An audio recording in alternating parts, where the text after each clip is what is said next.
Good morning, everybody. It's Saturday already. Saturday. It's August 7th already. Wow. August 7th. How's everybody doing out there this weekend? It's after 9 o'clock. I know that. A.m. August 7th, 2021. It's after 9 a.m. in the morning. Oh, my body's all achy from yesterday. I think I did too much. Oh my God, the body's sore. Yeah, I try to stay active. Sometimes I overdo it. Hey, I got almost 7,000 steps in yesterday. I walked for 4 miles. It says on my app and my watch thing. Over almost 7,000 steps, and that equals to almost 4 miles. It's pretty good for having multiple sclerosis. Walking 4 miles. Yeah, it's pretty good. But I feel it.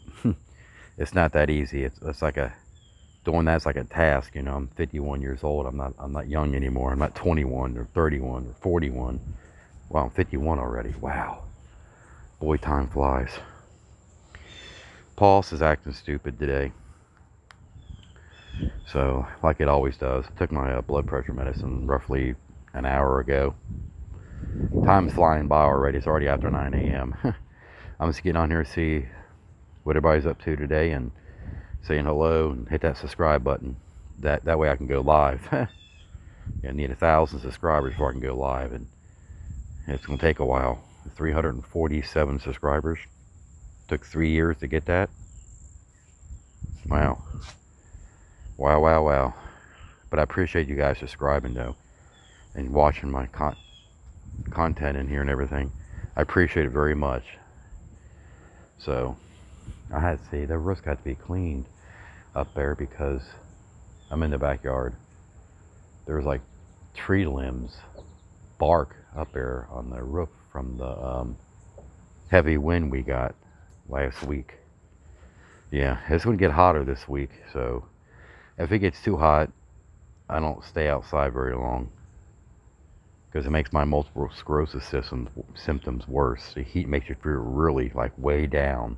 You know what I mean? Like fatigue and everybody said, "Oh, pop all them pills." And you know, I had to quit taking some of the medications because doctor says your liver count is off, and it's all the medications that were causing this. They took me off the statin medicine, and my cholesterol is a lot better with my diet change, but it ain't 100%. But my cholesterol level is not no 400 plus like it was. It's like in the hundreds. So, and my low cholesterol is low, or good cholesterol is low. So I have to work on all that stuff. It's not an easy fix. A lot of people don't even know that. Doctor told me not everybody's cholesterol is perfect, and especially the good cholesterol.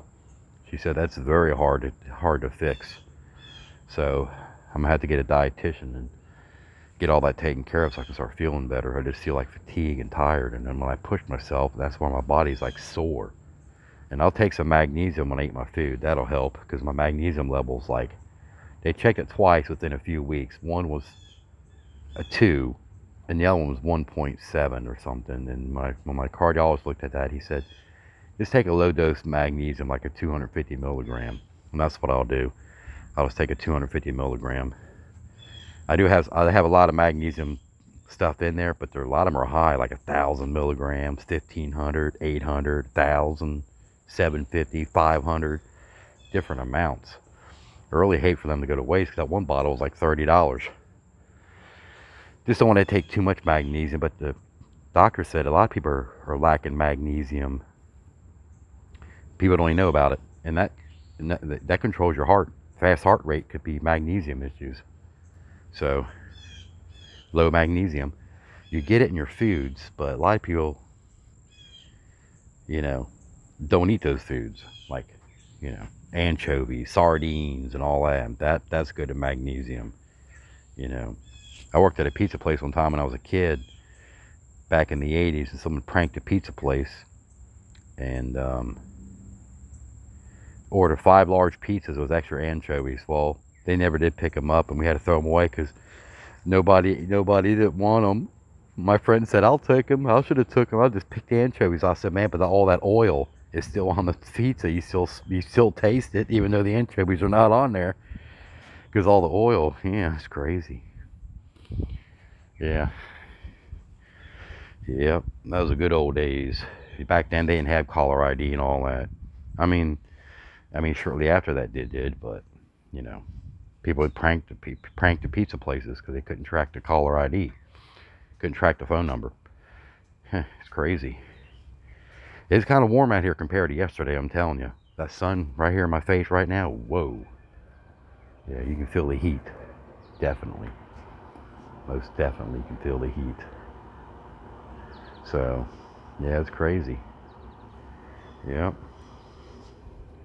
I'm still waiting to hear back from that Equifax data breach. I'm supposed to get a big chunk of money from them, and the way the lawyer talked to a lawyer last week about it, the way they're talking, they're going to drag it all out for another year. Because they have professional objectors that come in there and object it, even though after all the hearings they had in the higher courts, and they approved it all. And these professional, he called them professional objectors, go in there and delay it. Then they'll go back and say, hey, we want a couple $1 million because you guys been dragging this out, and you know what I mean? They try to get extra money, the lawyer says. They want to make millions of more dollars off the settlement. Professional objectors. You hear that? That's kind of crazy. And he said they're going to drag it out for another year. I'm like, wow. 2017, 18, 19, 20. That'd be 5 years or so. And they might drag it out for another 2 years. The lawyers already got paid. It's the people, the lawyer told me he already got his money. They had so many lawyers involved that they had to step in and say, hey, we had to cut out some of these lawyers. There's too many involved. Hey, they go where the money is. Them lawyers made millions of dollars. Yep. And I guarantee you the victims are not getting millions of dollars. They're probably getting a few dollars. That is it. Yep. The lawyers make more money. The lawyers make all the money. That's how it is. I mean, I don't know.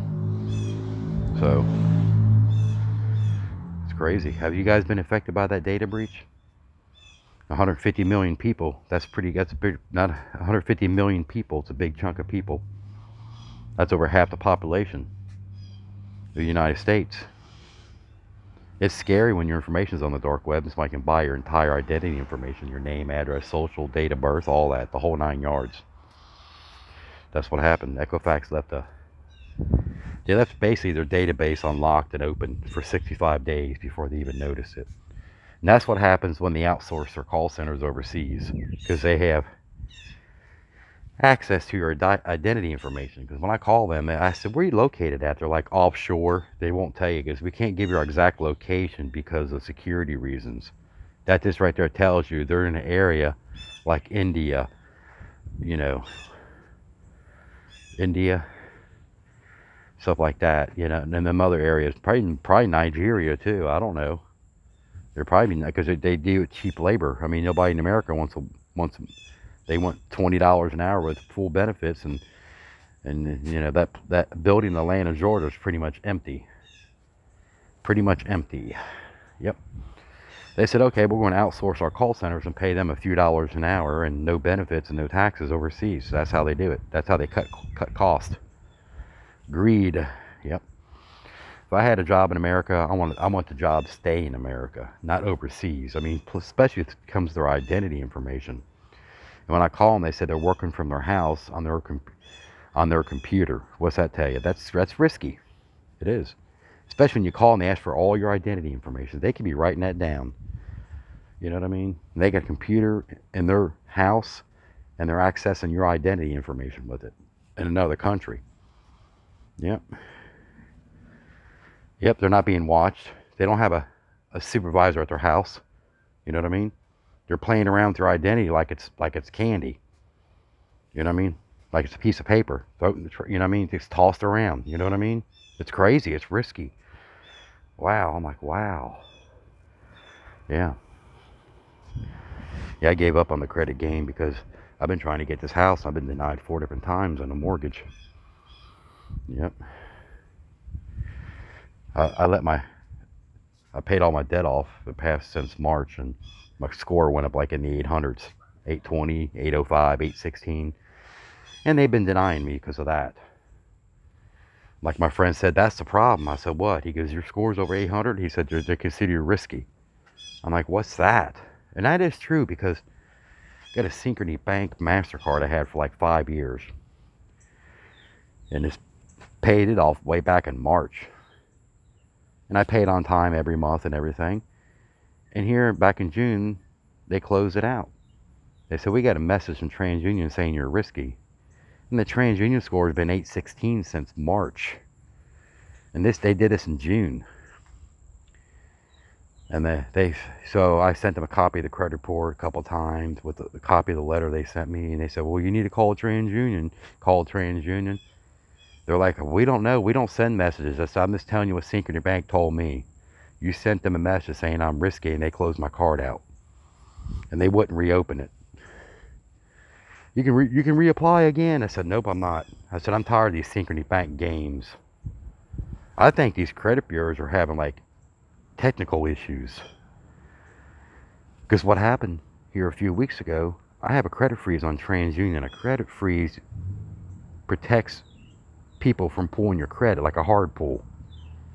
And they let like 4 hardened cars go through in one day. So I called him up. I said, do I have a freeze on there or not? He said, yes. I said, why did all those go through? And they were telling me I have to wait 25 months to get them removed. I said, no, it ain't. It's fraud. That's what I got to deal with. It was a technical error.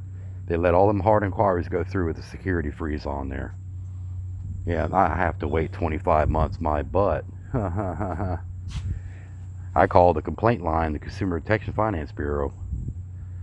Yeah, I sent them letters too. And I think I'm getting a response back today from TransUnion. It'll be a bunch of garbage saying you got to wait 25 months. I already know. You got to do this, do this, do this, and do this. See, it comes to my problem. Their technical issue became my problem. It's crazy. Yep. Write a letter, write a letter. I'm tired of writing letters. And it takes longer than a month anyway. 30 days. I disputed stuff. My credit report took 2 months. They emailed me, sent me a letter saying, take longer than normal. It's taking longer than normal. So everybody tells you 30 days or they have to remove it. It's a bunch of lies, because they sent me letters or emails saying it's taking longer. It took 2 months to get a response back. 2 months, not 3 months, or not 30 days or 1 month. It took 2 months. If they don't respond back in 30 days, they have to remove it. That's a lie. It's a lie. I got letters here that said 60 days. It took 60 days. That's crazy. Yeah, it's been a journey, I'm telling you. So I'm gonna hop off here. It's 13 minutes coming up, and I'm gonna go in there and get me a banana for my magnesium today, and give me some breakfast, I guess. Some biscuits and gravy or something, some orange juice or something. Alrighty, you guys have a lovely August 7th, 2021. It's Saturday. It's the weekend already, okay? Thanks for watching. Hit that like and subscribe. Help me get my subscribers up to 1,000. Appreciate it, okay? Thank you so much for watching. I appreciate it very much. Bye now. Hit that like button.